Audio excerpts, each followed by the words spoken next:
I am a man with many enemies. The elevator opens for no one. The Boston Red Sox. And plans on making me. The mayor of Boston. The governor of Massachusetts. I'm paralyzed into you. Boston Globe. And plans on making me. It's a war. And plans on making me. We're going to battle it out. All sit there, Everyone looks like won't learn a fucking everyone. thing. My dick's so big, doesn't even matter. He's 2 feet tall. And nobody will get in trouble. Now, of course, everybody's gonna kill each other after the watch it. He's gonna fucking open his mouth, it'll fall right in. You're too busy to accept it. And it is going to be, when it's done, the most successful podcast in the history of mankind. And we already met. Listen, there's only one Minifan show. Everyone looks like everyone. It's right here. And plans on making me. And plans on making me. No protection. And we are back for another Quantum Kirk. Hi, Danny. It's been a while. Hello, David. It's been a very long time. I've missed you dearly. How are you? Yeah, good. It's actually kind of worked out. We recorded 3 producer shows while the producer search was going. Menners decided to release them week by week instead of cutting them all in the same week as the producer search was going on. But it actually helped you out because you've been crazy busy. I don't think you would have been able to record these last 2 weeks. No, so I guess thank you to Menners because he probably would have been bitching at us. So it kind of worked out, and I hope everyone enjoyed it. We are recording this on Monday, October 16th. Is this the 16th today, Danny? It is the 16th. Monday, October 16th. Yep. So this will We're probably just be released we're 15 days from the birthday of Kirk Seamus Minahan. Yes, and then so this one will probably be released next Monday because tonight on the network we have the Coleman episode, which is my favorite episode, the Gina. So hopefully everyone watched that one and then check out this one. This is just and for the record, Coleman didn't do shit for this episode. All right, do you want to apologize? Or I have nothing to apologize for. I think I explained myself. People as they tend to do love to overreact. Okay. All right. So are you calling Coleman soft? Are you calling Coleman soft right now? No, I'm not. I defended Coleman. I defended him actively. Okay. I even defended him to Kirk. I told him I had his back. It's very simple. What happened was we recorded all those episodes. I sat on that one for a while. We recorded that on my StreamYard, which you don't usually do, but Coleman didn't have one. He cut clips ahead of time. Very nice of him. And then basically I had the final recording and I had the clips and I didn't do shit with them for like 2 weeks. Menor started flipping out, rightfully so in this case. I was like, oh shit, I haven't done this. You know what? Coleman's busy on the main show. I barely know the guy. I can throw this at John. I know he can give me a hard time. Love the guy. I known him a long time. If he shits on me, whatever, we'll deal with it. We'll get over it. We'll be friends again. So I tossed it over to John. He nicely took care of the clips. In the meantime, someone put a show description on the YouTube reminder saying that little Australian... Now it's funny because this is the case for a couple others, but basically the description read, well, the producers for each one of these episodes didn't do shit. And it's funny, the guy who didn't get hired is the one who's doing all the work, which there's some truth to that. Where I felt bad is I never gave Coleman the chance to actually produce this after to do any post-production. He never had the opportunity. Can I push back on that just a little bit? I'll push back on that a little bit. I mean, Montante, whether you want to say it was like generic, whatever, he recorded, he put clips on his own show. Yeah. Yep. He clips. They were fuzzy, but he had clips. Fuzzy, and Mick produced his own show. Like, we didn't touch Mick's episode. Yeah. So, I mean, I'll push back on that. Again, I didn't write the fucking description. This is where all I was trying to do was I was trying to promote the show. I put a very nice tweet out. Thank Coleman for joining us, for giving us his time. I thank John for doing post-production. And you know what? You just can't fucking win. You just can't fucking win. You can't win. You know what? Well, it is nice to have John back. This is nice. The three you look and here, together. you got to give Coleman credit. Coleman played along, right? Yeah, he acted like he acted soft, but you know what? He played along. He knew what he was doing. He played along. You know, it was fine. You know, we're fine. Everything's fine. So let's kick it off with see you, John. Let's kick it off, Danny, with what is the episode and the date. This is how we start off every Quantum Kirk. So Danny, kick it off with that, buddy. So this episode is called it just went away. I apologize. It is an update from Kirk Minahan, June 22nd, 2020. So about June 22nd, 2020. So 3 years and 4 months ago, almost to the date. So the date. We still they're going to do Sacco. So Sacco still hasn't happened on this episode. It's sold They're out talking though. about They doing know it's Sacco. sold out. They know it's sold out. The Wilbur is still 2 years away, even though that's sold out, both shows. And it's Father's Day. They record this. This is a Sunday. This is Father's Day. Kirk's in Maine. Mike is home. Steve is home. They do this over StreamYard. They're not in studio. This is a 43-minute episode. And Danny, I this is a good episode. You picked it. I like the justification. No, not justification. I'm going to say it wrong. Juxtaposition. I'm still going to fuck it up. I'm going to sound like Augustus. Juxtaposition. There it is, Danny. Thanks a lot, buddy. All right. I speak David. Yeah, you do. Of where Kirk is now with Barstool, Mr. Barstool. He's in the room for a week in New York City. He's winning Ryder Cups. To where it sounds like this episode, he's gone. He says that he doesn't think that Labor Day that the show will be at Barstool is his main takeaway from this 43-minute episode. So kind of cool of you to pick this because it's wildly different than where he is now. So it's kind of good for people that either started listening after this, have never listened to this episode, or have never gone back and re-listened. It's an interesting re-listen to see the difference of where we are. So yeah, no doubt. This is rock bottom for Kirk's relationship with Barstool, and it is fascinating. He was literally fired by Portnoy on the phone. Portnoy said, "You're gone." on Friday. On Friday. Yep. Because 2 days before he recorded Sunday. Yep. His Barstool career was dead. Nardini texted him basically a goodbye. Sorry, this didn't work out. Blind Mike and Steve Robinson's Barstool email accounts got shut down. They were locked out. The logo was gone. The Friday episode got scrubbed. I mean, this thing, it seemed like this is it. It was over. Yeah. Subscription service, here we come. I mean, that's where we were at. And I thought it was interesting you brought up the point that this was recorded on Father's Day, David. As we know, Kirk is not a fan of Father's Day. I think it might even be his least favorite holiday. He might be on record saying he wasn't even a fan of it when he still had a living father. And, now it's even worse. So, and as a father, it sounds like it's sort of an awkward holiday for him. So the fact that all this was going down on such a shitty holiday, which I think this might have reinforced his hatred for Father's Day because of the timing of this. But yeah, not a great day for the show or for him. But things only got better from here. So it is really interesting to look back at this and think about how long ago this was. Again, well over 3 years ago. And let's look at, Danny, what caused it. Kirk talks about it all the time. I think every time he interviews Portnoy circles back to this. Portnoy brings it up every time, whether they're on a rundown.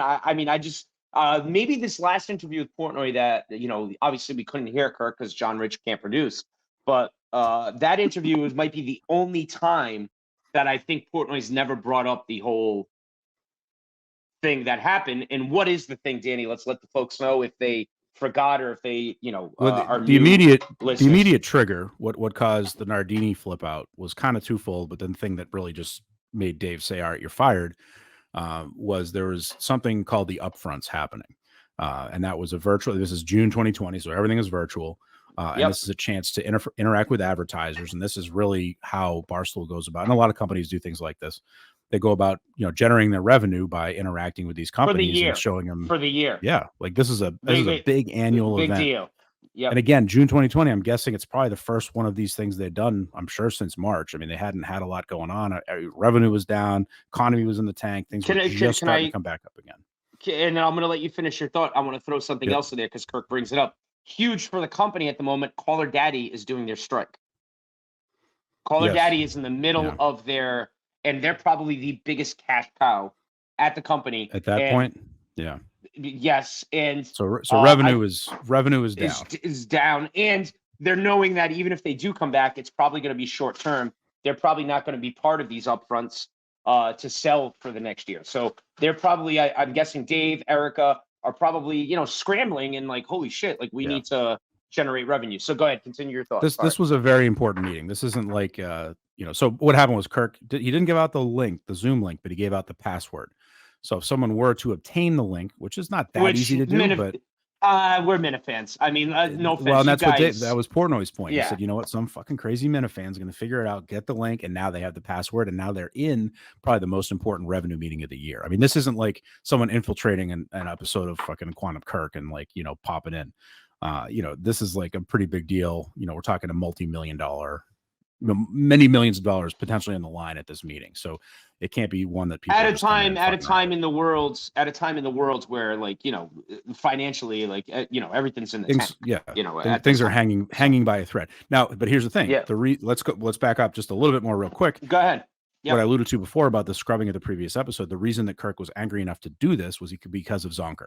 So this is right after Zonker and K. Marco got together. Zonker published his blog, completely shitting all over Kirk, calling him racist, calling all the Minifans racist. Asshole. Yep. I mean, he was threatening a Black Lives Matter thing at Sacco. Like, at Sacco. Yep. But he published it on BarstoolSports.com because K. Marco. Banana Lands, by the way. Banana Lands. Absolutely. So Kirk issued an ultimatum.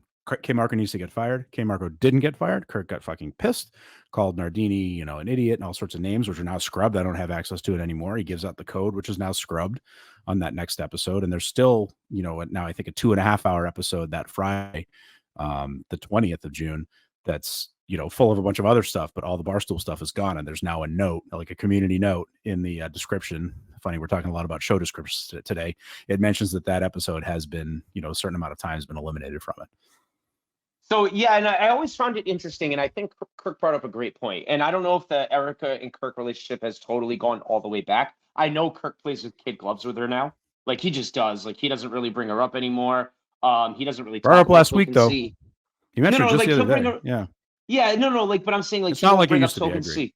Yes, like, he won't bring up Token CEO. They don't play clips from Token CEO anymore. Like, he kind of is very much hands-off with her, like, on the content side of it. So I think they're cool. Don't get it wrong. He's obviously re-signed for 4 more years. I just don't know if, like, they're the way they were before this whole episode. And I'm going to be honest with you, like, everyone knows the whole Erica squash coach and all that stuff. Kirk didn't touch that with a 10-foot pole. I think Kirk beforehand would have, you know, fucking mentioned it before, you know, the whole, probably. You know, if anyone doesn't know, you know, I don't want to get in trouble for this, but, you know, Erica cheated on her husband and is now divorced or whatever. And she doesn't even go by Nardini anymore. And, like, if you read a New York Post article or whatever, it's Erica Iyer. So I'm guessing it's her maiden name. Yeah. So anyway, long story short, I don't think that, like, that relationship has been, like, all the way back since this whole episode. But I could be wrong. He does say that they get along and he likes her, but he definitely, it's not the way it used to be before this, where, you know, he would talk glowingly. She came on the podcast. She was a guest a couple of times on the show, and he went on Token CEO, and you just don't really see much of that crossover anymore, I guess is what I'm saying. That's a good point. Well, I don't even know, is Token CEO even still on? I mean, I don't even know. So I don't know, because the only reason I ever knew is Kirk talked about it, to be honest with you. So I think, to be fair, I think overall she has pulled herself back from content. I think this maybe was a time. It may be a time thing too, because I think she's pretty talented. I mean, she has talent on air. I mean, there were points in that podcast when Kirk would play him. It's just not bad, and I think I like the concept. I think the idea of doing a podcast, bringing people. It can also be boring. I mean, they could easily be one of the podcasts that Kirk makes fun of, and I think he did at times. But yeah, no, I think you're right. I think she overall has kind of backed away from some stuff, and I think Kirk's respected that because he still likes her as a boss, respects her, likes working for her, and I think he clarified last week with Dave that Nardini's still very much involved with the day-to-day, and since the sale back to Dave, things are pretty much the same. Dave wants her around, so if Dave likes her, Kirk still likes her. You know, I think we're singing Kumbaya a lot more than it sounded like we were on June 22nd, 2020. So, but I'll say this though, I like, and if you re-listen to this episode, Kirk is like, hey, she has a podcast, like, she's content, like, if you're the content or you're not content, and I think her scrubbing, like, you know, and then she kind of, like, on Friday texted Steve to take her part out of the episode, which they did, and as you said, it still is not in there, right? And then I didn't specifically go back. There may still be a little bit in there, but there's at least maybe 20 minutes or so that are 20 minutes cut out. Yep. Yeah. And then on Sunday during this episode where Kirk is like, well, she said you didn't necessarily have to take her part out, but I don't know if that's it. So I do think that she's, like, obviously sensitive. Like, I think that she does enjoy when Kirk, like, he says it, you know, everyone likes it when I go after someone else, but then when the gun's pointed at them, they're not huge fans. Hey, it's human nature. I mean, we've both been there. We don't, you know, it's one thing. I mean, I made Kirk's death list like about a week and a half. I know that. I haven't had a chance to congratulate you on that, buddy. That's pretty good. Yeah, that's pretty good. Awesome. And by the way, this should be the first episode of your suspension, I believe, if we were actually going by the. Listen, he told Coleman not to tweet it out. So to me, that's not a real suspension. That's true. Well, I just Bowman was reminded about him, to- so sorry about that. Yeah. Yeah. Well, that's all right. my goal was to have you suspended for Kirk's episode. So when Kirk and Steve come on, it's just me. I think I'm I just think kidding. he said he's not doing that anymore. I couldn't do it without you. No, we'll still get him on. We'll still get him on. Yeah. But so, I do think Kirk makes a great point. She seems sensitive. He's kind of mad at Dan. Even Big Cat gets a little shrapnel, although he said, like, I'm not going to talk to Dan, because if I talk to Dan right now, I'll probably end up saying things that I don't mean, and I'll hate him and he'll hate me, and over Very what? mature. Because, actually really good thing, and over, K. Marco not being fired. But let's talk, Danny, about the K. Marco Zonker thing and how banana lands it is that guy, and it's come out, like, I think Barstool Advisors coined this term, so I don't want to steal it from him, but I'm going to borrow it here. What does he say? The K. Marco Me Too movement, I think, is what Barstool Advisor says all the time, because it seems like everyone at Barstool now is just, it was on KFC radio last week, where KFC and Feidelberg were talking about, how much the staff hated K. Marco for the most part. And like that, he doesn't come to the office because, like, now that, Kirk started it and no one likes him. And, by publishing the Zonker thing, it's just so stupid. And I hate Zonker. Like, that's a guy on Twitter that never was funny. Like, as much as like the Sneaks and the Fez or whatever, they hated the show, it was kind of tongue in cheek, wink, wink. They would at least like have some sort of, like, Zonker was just some good jokes here and there. Yeah, Zonker. Yeah, that guy's not funny. He's straight up troll. Just nothing good from it. And just like, dude, who, like, go, like, literally go. Why do you listen to something if you literally just, and then Black Guy's mad at that thing at Sacco that he said he was going to do. Kirk even said, thank God he's too stupid to pull anything off, which is true. He's gone away. So, well, yeah, his blog, there's some pretty bad writers that have written for Barstool over the years. His blog was so poorly written. It was unreadable. It was no punctuation, capitalization was run-on sentences. It was awful. Just Danny, it's almost like if you let Augustus like speak into a blog. now, come on. Danny, come on. It was you're bad. Gonna talk about a junior producer like that of the KMS show. Listen. He's a friend. He's a friend of the show. We recorded an episode with him. Yeah, who took 3 weeks and then never sent it over. If you want to talk about someone not doing what they were supposed to do. Anyway, Danny. Back to Zonker. Yeah, it was poorly written. It was crazy that K. Marco let it on. I could see Kirk being mad and losing his mind. I get that. I do get the point of like the whole advertiser thing, though. And I think Kirk has been upfront that he was wrong. Like, you never really he was that day. Him say, yeah, like, hand up, I was wrong. He took accountability for it, So, what are your thoughts though on the whole pay-per-view thing? I want to get into this. Not pay-per-view. I'm sorry, a subscription. I want to get into this. How bad did Steve want to go subscription? It's very bad. He's chomping at the bit. I think Steve is happy in this episode. He doesn't talk a lot, but two of the times he talks, he alludes to what we talked about with Erica texting him, and he's like, "Oh, I think she was kind of all over the place. She's being emotional." He was pretty pushing much Kirk. Like, he was pushing Kirk to be like, "Let's get out of here." You got to get out of here. Kirk said he's like, we're pretty much. He said, I think he said only a 2 to 5% chance they were still with Barstool come that Labor Day. Gun to my head, I would be stunned if this show was still at Barstool by Labor Day. Shocked. Wow. Which is strange what a turn it took, because I feel like a couple weeks ago it almost felt like things were going well, like they were I think the changing their tune on everything. I think the K. Marco thing changed everything. Totally changed everything. My reaction to it, and I can't let things go, and that's a me issue. There's no question about it, and I'm not going to change. Because in Dave's thing was like, you have a hard time letting this stuff go, and he's right. And just because I am right about the K. Marco thing, well, other people I think would say, well, all right, well, we're stuck with this fucking guy. What are you going to do? I can't do that.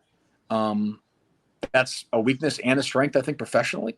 But I can't let it go. Like, it's fucking maddening. And he'll come back. That's the one guy, though. If we're gone, like, I'm going to say we will never let up on him. I will be determined to. 1825. Okay, so he did say that he wanted to. Basically, told the boys, we're going to stay for the summer. We're taking our vacations. Like, like we're gonna. If it wasn't for Sacco, he might be. If it wasn't for Sacco, he might have quit that day. I would actually love to know that if he does listen to this, if he wants to blurt it out. But if Sacco wasn't a thing, or the Wilbur weren't a thing, because that's the other thing he talked about. He's like, I'm gonna do this show 6 months from now and hand you guys $150,000 or whatever the case may be, and not work for you guys anymore. So I think those two things, Danny, were the things that definitely kept him. But he did talk about come the end of the summer, Labor Day, after Sacco, and we reevaluate and we figure out if staying or going is the right thing. So I think the immediacy of the next Sacco show was something that definitely kept him like, all right, we got to at least go till then, you know? Yeah, no, I agree. I think the writing was on the wall at this point. Yeah, I think if it wasn't for the live shows, yeah, and what's interesting too, Dave, I think so. If they had gone subscription, you know, I think you would have an overall smaller fan base. I think a lot of people would probably subscribe right away. You might lose a few, you might get a few new ones. Let's talk about that. But I thought what was interesting. Yep. So here's the first point on this. I'll lead this off. He did mention, Kirk mentioned, hey, we could do 6 shows in 18 months. Like I think this was going to be, as much as Kirk has become more live show centric over the last couple of years, I think it would have started right away. I think this has been a desire of his for quite a while. So you would have seen it would have been just, you know, Steve and Kirk Productions, you know, featuring Blind Mike. And they would have focused everything around these live events, and they would have been to Colorado by now, and LA and wherever else, along with all the Boston stuff and Sacco's and all that kind of thing. So I think we would have seen a lot more live events, but it would still be a different structure, and you wouldn't have all this Barstool stuff that's going on right now. So let's talk about it. Let's really get into subscription and what the show would be different and what it would look like. And I'm a nerd, like for inside baseball stuff. Like I could talk. Like I'm totally enamored with how Blind Mike makes a living. Like I want to sit down and like literally do a budget with him. I'm obsessed with it. Like I am. And even like Kirk and like other, like even like right now, I'll be honest with you. Like I think no one's asked about it. What are Coleman and Augustus making? Like Kirk alluded to they're splitting the salary right now. They're splitting Cullinane's salary. So I'm assuming Cullinane close to 6 figures. You don't think that was a joke? You think that's the truth? I don't know. Looks like Dave was looking for transparency. Careful. Last time I looked for transparency, I got in trouble. No, they don't have to tell me. That's none of my business. I should never know. Like, you know what I'm saying? If no one You're right. I am curious about what I'm just saying. I am very much intrigued by like how, you know, the pie is split up, what these guys make, or like how the financials of these things go. It's just something that's always like interested me. So let's break it down. Subscription. Okay. Let's say. So Blind Mike's got 750 subscribers, more or less, usually. I think he goes up and down. I think his high point has been like 750. I think he's been trying to get to 8 is like his new number that he wants to reach. I think so, yeah. Yeah. I think he averages maybe $5 a head, right? Like if you're doing tiers, I think some people do 10, some people do the lower one. So I would say 5. Kirk I think would do $10, right? Like I think that's pretty easy. He even switched his Twitter to handle in $9.99, I think, after this episode. I forgot about that. Yeah. So how many subscribers do you think cross over to like people like me and you would? No problem. We're obsessed of course, with the show. It's like you've got the 10%ers that are automatics, right? I mean, we'd pay $100 a month if we had to. We wait an extra table or get an extra deal, whatever, we figure it out. You know, we get there. But yeah, so I think you got to figure. So I hear the number, 100,000-ish downloads thrown around a lot. I know the download numbers are now probably skewed a little bit by the YouTube and all that kind of thing. But the YouTube views are what, anywhere from 8 to 10K for your average episode. And I think they have what, 7,000 subscribers to YouTube.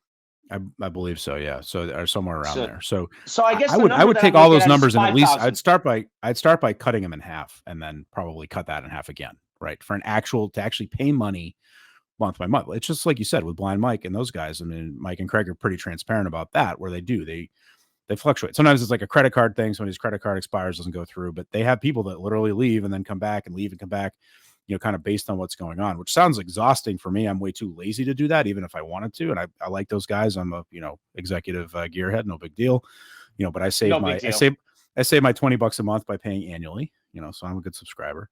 But I think, for the most part, people have better things to spend their money on in some cases, or at least what they think are better. And now you look at the economy now, I'm sure that's what you see. I mean, I've quit a couple Patreons I didn't listen to as much, recently. It's just like, I can't afford it. And I can't listen to any of this stuff, all of this stuff. I want to focus on KMS, Blind Mike Project and a few other things. No, I'm with you. I'm even looking at like I've canceled like my Sirius thing. Like I've started looking more at like, okay, what am I actually fucking listening to? Like, what am I like? I get it, it's only $9.10, but that adds up. $10 here. Shit adds up. It adds up. Yeah, it adds up.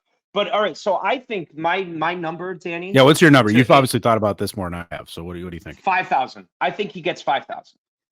Especially back then.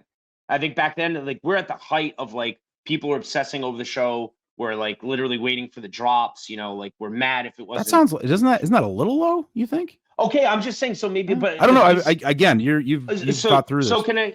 I even texted two. That's of my conservatively, friends. it's got to be right. It's conservative. Okay. Yeah. I texted two of my friends today, Mike and Jeff. Shout out Mike Square, Jeff Amaral. Listen every day. Talk about the show. You know, don't listen to the YouTube stuff though. Like they're not in the YouTube world. They're on Twitter. So they're not going to hear this. Okay. They might check in on Quantum Kirk. I don't think they really do. Like they listen to KMS. Like they're probably 90% of Mike. Kirk's If you fan hear base. this, send me a DM. Tell me what Dave's really like in real life. Yeah. They're probably 90% of KMS fans who just listen to KMS, don't really go on Twitter, don't really like only know about names that like from YouTube and stuff because Kirk brings it up on the show and then they'll kind of piece it together. Right. I texted them and I was like, hey, if Kirk were to go subscription, like right now, like if he said, I'm out of Barstool, whatever, $10 a month, would you guys pay? Mike's like, yeah, no problem. Like they listen every day. He's like, yes, I would. Okay. Jeff goes, I would, but I'd probably bitch about it. And he's like, and then and then he goes, if there was a week of like bad shows or I wasn't like whatever, he's like, I'd probably be quick to be one of the guys that cancels out, for instance. Like if he's like, you know, so I think those are, you know, I think 5,000. So how many Jeff and Mike's are? Because that's a good point, Dave. Those are the guys to ask. How many Jeff and Mike's are there? I have no idea. Exactly. Like I think we're thinking of more people like me and you who'd be like, yeah, no, of course I would pay, right? And I don't know if that's like. So I think 5,000 is a solid number. $10 a month. Okay. That's what 500. Hey, you backed it up with some research. That's more than I got, so I appreciate that. So that's you know 500,000 a year. Yeah, if they don't do tiers, I think we're just keeping it. Just saying it's $10 or nothing, right? That's probably the way to do it. He's got to pay Steve out of that, right? He's got to pay a producer. You know, so I think at that point, like, I get why the live shows would be all his. That's the moneymaker, though. That's the moneymaker. But I guess the other question is, he wouldn't have as much of like fun. Like the show, it'd be harder to grow once you go subscription. He doesn't have the Ryder Cup, the juice of like that 16 million views. And I think Kirk likes interacting with like a boss, a company. Like he likes having that sort of thing, whether it's enemies or friends. I think Kirk thrives on that. So I think the show would be just a lot different. Like, what are your thoughts on that at all? Like, yeah, I think Kirk would still be Kirk on a day-to-day basis. Of course. Yeah, there would be some of that. I do agree. I think, and look, and I know some fans have mixed reviews on how much Barstool stuff they like and don't like. But even somebody like, you know, like a Tim from Canton, you know, obviously huge fan of the show, biggest KMS fan, but he's always been one of the first ones to say it. He's not the biggest Barstool fan, you know, so he doesn't necessarily care about this stuff. However, he's the first one to show up with a sandwich board at Kirk's train, you know, the thing checking off the Ryder Cup. How did he? Trivia. Augustus definitely gave him the location, right? Augustus. So I spoke with Tim about this, and according to him, Kirk actually mentioned the time of the train on the show. Okay. So and then I think we all Tim missed might have. it. I think Tim might have just assumed that was Route 128 station, which is a very fair assumption because that just makes sense from where Kirk lives. You know, it's so I think, you know, so Tim did his research, but it was funny that whole thing was everything he showed up with is all about, it was all Barstool.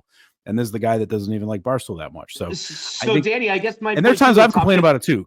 Cause you know, because I was a Barstool fan and a Kirk fan separately. And then when they merged, I loved it, but it can sometimes get a little old. I didn't love Rico early on. He's grown on me a lot. I like the new Rico. You know, there were times where it felt a little forced, but for the most part, it's provided some good drama going all the way back to Albright and, you know, what we're talking about today. I mean, there's been a lot of things that have interwoven throughout the years that, to your point, would have to come from somewhere else. So I think there would be it'd probably go back a little bit more newsy, a little bit more pop culture, but not necessarily, you know, they'd probably still talk about some Barstool stuff, but he wouldn't have that, you know, personal interaction with these people. All right. So, I mean, let's talk about the top 50 Minifan list. Obviously a big controversy on this network of the last couple weeks.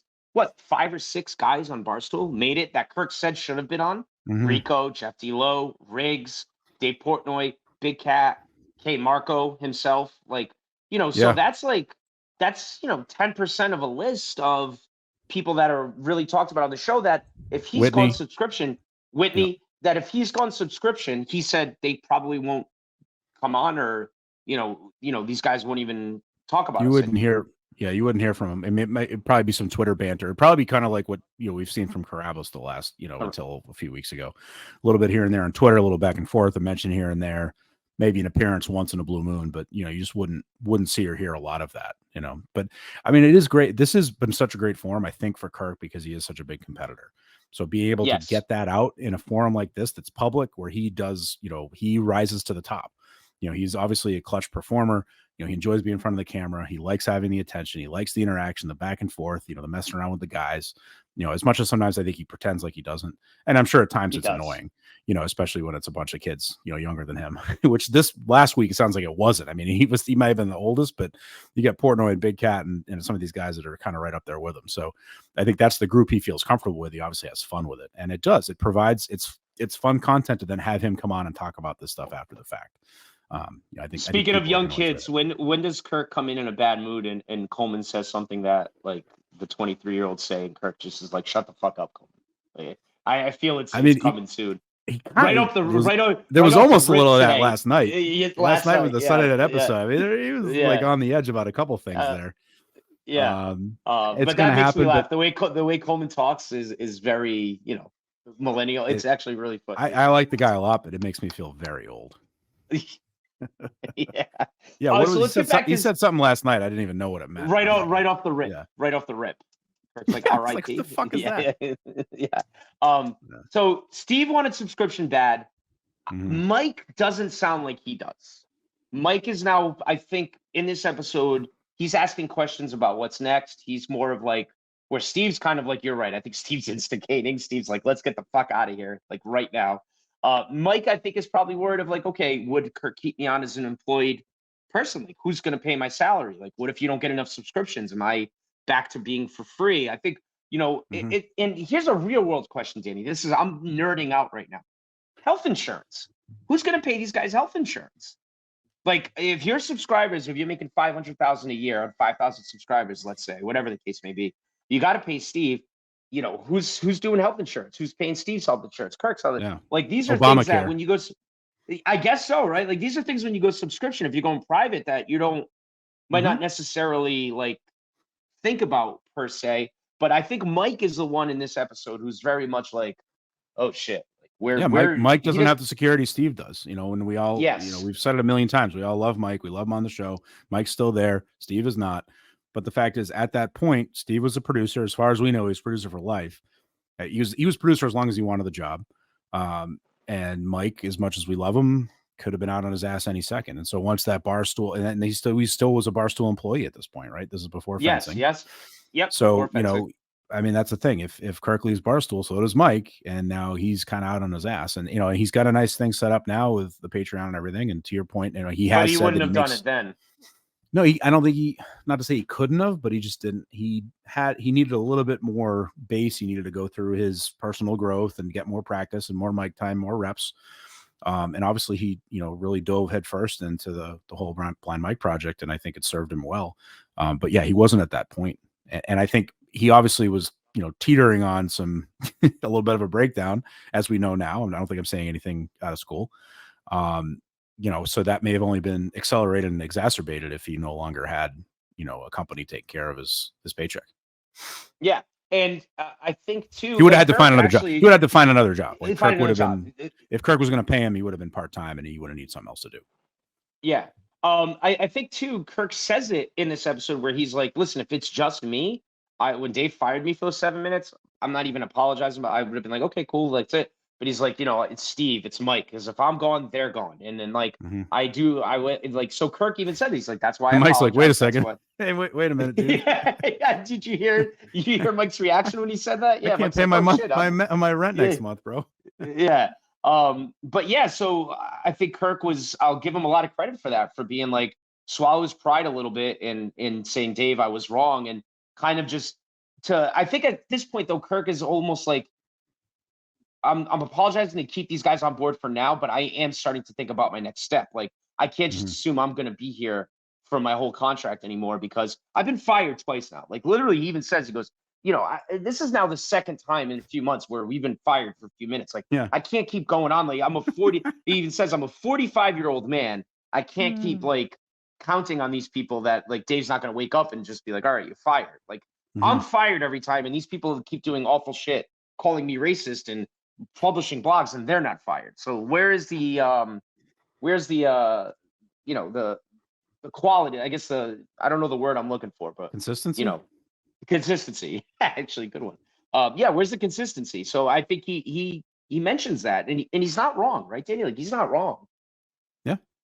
No, it's very legit. So yeah, no, this is definitely one of those episodes I remember at the time kind of cringing, like, ah, shit, it sucks if it ends like this. Yeah. We'll cut ahead real quick. Maybe we do that as an aside. The where were you? This Go one, I ahead. remember Yep. I was in my in-laws' basement because again, it was COVID, so everybody was working remotely, at least in my company, my industry. And we had a 3-month-old at the time, which now we have again. You know, didn't learn the first time. Shout so out we were Oliver. down. OJ. So we were down on the South Shore at the in-laws' house. They have a pool, so that's good. But the problem is, when I work remotely from there, I'm basically in their little guest room, which is, it's a split level, so it's a basement. So it's dark, dungeon-like, great for sleeping. It gets depressing to work in, and I think we were there for like a week at least. And I remember just like listening to this episode, like, yeah, shit, like this whole COVID thing sucks. Nobody knows what's happening. Like it fucking blows. People are losing their jobs, and now we're gonna lose Minahan, and I'm gonna have to pay for a subscription. And like Blind Mike sounds like he's all down and out, and like this sucks. And I remember thinking to myself, I'm like, how dumb is this? Like, I get it. Like I totally was on board with the Zonker thing, like, and retaliating for that, and I was all for firing K Marco, still am. You know, like you said, he's still here, but he's neutered, very much so, and hidden under a rock. I mean, before you finish your thought, I got to mention, like, he's got to have something on Portnoy, right? Like pictures or just emails, old stuff. Like he's got to be able. If he were to leave, like basically, he could go bury Portnoy with the New York Times. Portnoy's got to be it. But he's a loyal guy. I think it's just I think that day one guy thing. So I think they have some kind of an agreement. Now, who knows? Now that Dave's running the company again, is he going to be even like finally actually exited out? I think you're going to see something maybe by the end of the year. That's just pure speculation on my part. But how long can this keep going with him providing? Where you're paying someone to do nothing, like a lot of money. For all we know, he's not getting paid at this point. I mean, we never actually heard when like Liz Gonzalez was gone, right? But apparently she left at some point. I mean, I think they could just be keeping it totally on the DL, or he's got some kind of deal going on. I think he's got equity and whatnot, so. I'm sure he made a few bucks. I'm sorry. We'll make some more. Anyway, all I was going to say, I remember being pissed at the time that the reason for firing was the stupid fucking code. I'm like, yes, it was a dumb thing to do. But again, it's like, if I give you my credit card number, but you don't have the expiration date or the CVC or the billing zip, there's only so far you can get. It's like, can you figure it out? Maybe, yeah, somebody can do something, but it just, I don't know. It seemed really dumb. If he had, tweeted out the link with the freaking passcode right there and people could log in and they had to change everything, then, okay, I can see that being a bigger deal. It was stupid. I'm not defending the move. Kirk didn't at the time. I'm sure he still wouldn't now. I don't think. But it seemed like and I think that's part of why Dave kind of changed his mind. If he had actually put all that information out there and people could have come in and fucked with the meeting, then that might have been different. But I just remember just being annoyed by the whole situation back. I didn't find this part enjoyable.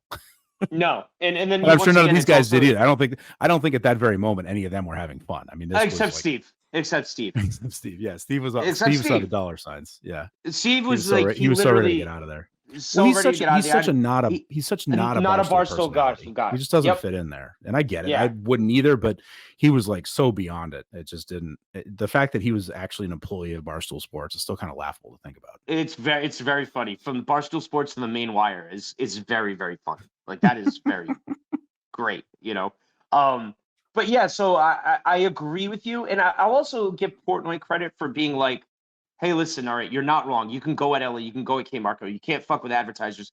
Also, K Marco's not going anywhere. So if that's something that you can't get over, then we should just part ways.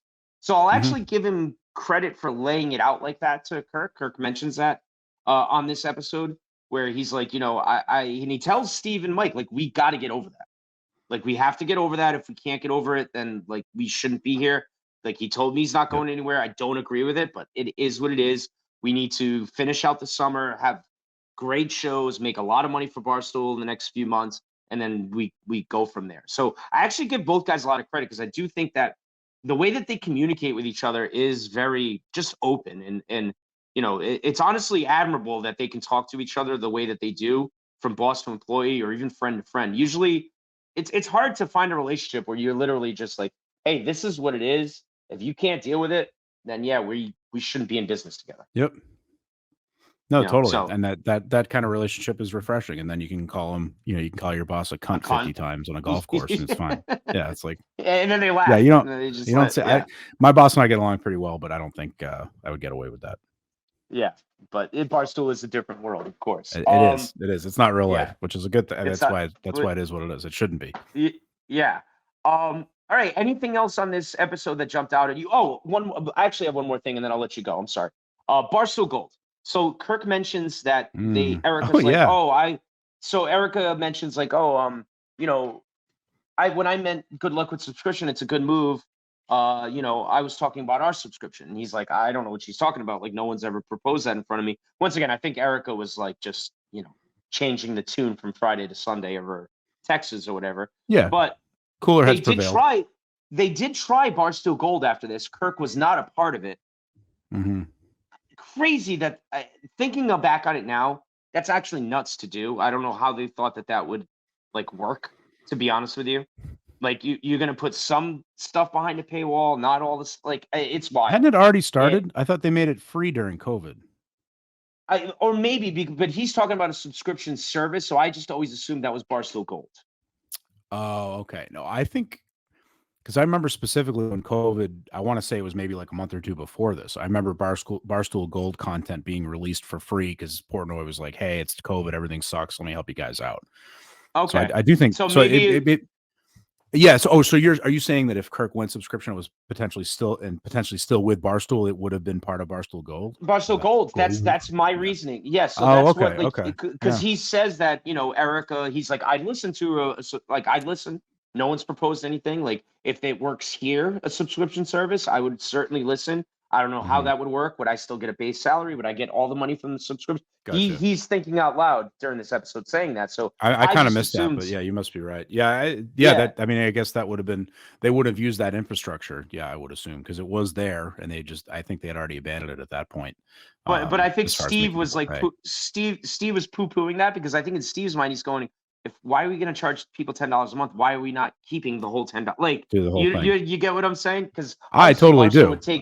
Barstool would take a cut of that, And at the time, you didn't have Ryder Cup and trivia and things like that Kirk actually wanted to participate in, so it made sense. Like, yes, he could have still left on a subscription service, and like you said, still talked to Big Cat, talked to KFC, Feidelberg, Dave. He's still could have had conversations, maybe had him on the air now and again, like we said, but you wouldn't have that extra element that has been added since. Agreed, and that is actually. But we didn't know about that at the time. He didn't probably know that at the time. We didn't know that these things would actually pop up and that he'd be into it. Oh, mini golf was the other one. Yeah.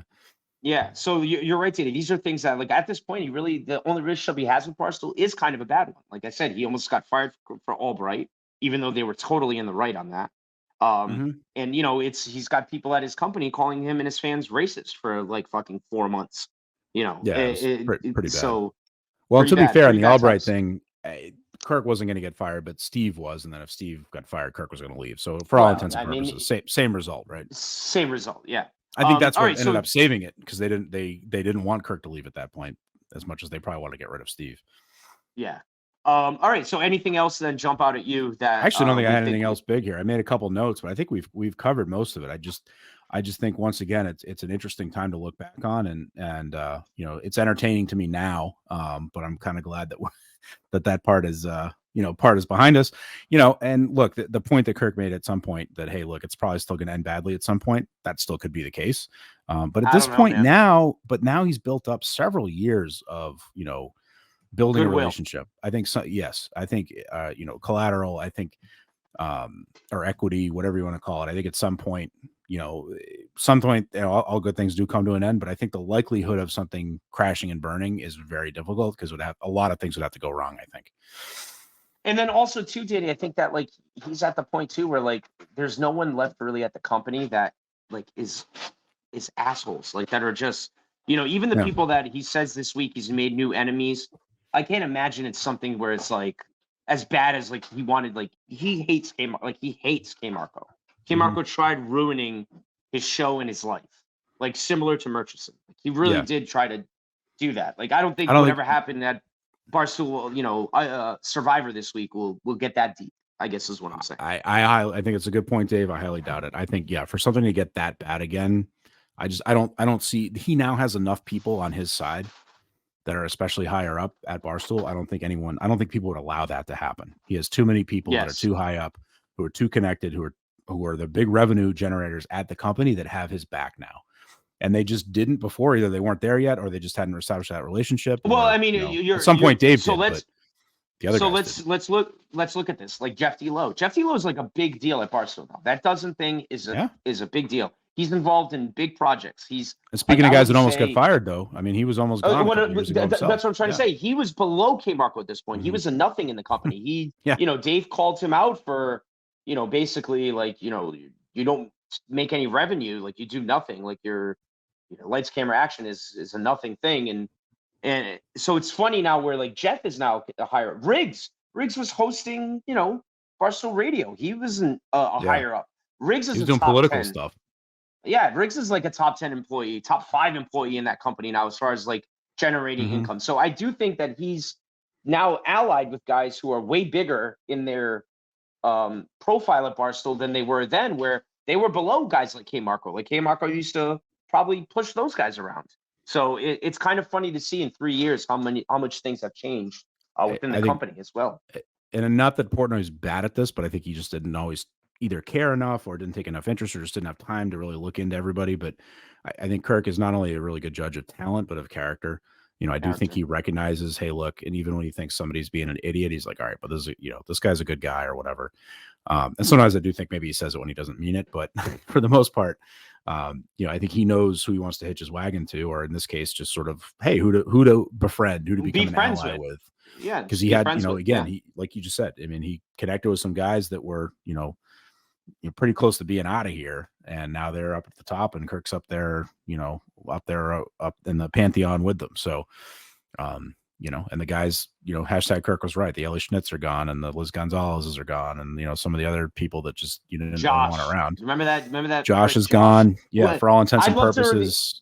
K. Marco's I want to review neutered, I want to review one of those Josh episodes that he was on. I actually, because like those are fascinating to listen to. Then to hear him stammer and to Kirk absolutely just whack him around a little bit. But at least the guy would respond, but he was an idiot. Yeah, I guess. I don't know. He didn't just ignore him like most people did, and even like you see somebody like a Kelly Keegs now, who, again, Kirk's like, I like her, but she hates me, which I don't know if hate seems like a strong word, but she doesn't seem to like to play in the mud as much as you would think she would want to. Yeah. Yep. All right, so let's get one last little one. This is a really little one. But did you notice the very beginning, the name he brought up? Was it Deirdre, the CRO? Oh, CRO. Yeah, I did notice. And what did he call her? Dumb Deirdre? Whatever. It's like he starts the episode with this name. I don't think I had heard before and haven't heard since. And he calls her out, and he's like, and this is his apology episode, by the way. Yeah, exactly. It's like calling Aaron Andrews a bitch again in his apology. Yeah. Geology, yeah. Anyway, I just had to throw that out there because the episode starts with that. It's like dumb Deirdre. Steve's like, no, don't do this. Yeah, he's like, what's the CRO's name, Steve? What's her name? He's like, Deirdre. He's like, do I know her? He's like, no, I don't know. Well, we'll call her dumb Deirdre. It's very funny. Good call. I want to give an update on Quantum Kirk. At the Soccer Live show, a few Nice Minute fans came up to me and said they liked the show and that they'd actually like to appear. So we are open. With Danny's schedule, though, like Ziggy wanted to come on. Ziggy can only record after 8 o'clock at night. Danny sometimes has issues recording at night. I know Sneakers reached out today. He wants to do an episode. Andy Mayo wants to do an episode. So I think we'll get in touch with you guys. We'll make it work. We'll make it work. I know Danny has sometimes difficulty recording at night, and I don't know if these guys can record during the day or early afternoon like we're doing right now. It's like 6 o'clock right now.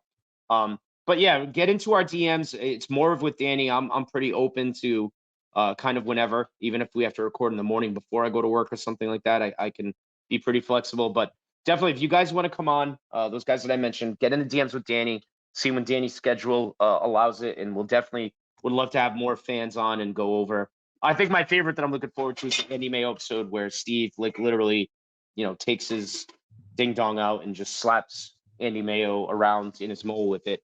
And Andy said he would actually do that episode with us. So I think that'd be now that awesome for the Andy's been minute. popping back in studio, I think it'd be a good time for it. I know, and VD, I think we had one set up that we had to change VD last wants second, to do one.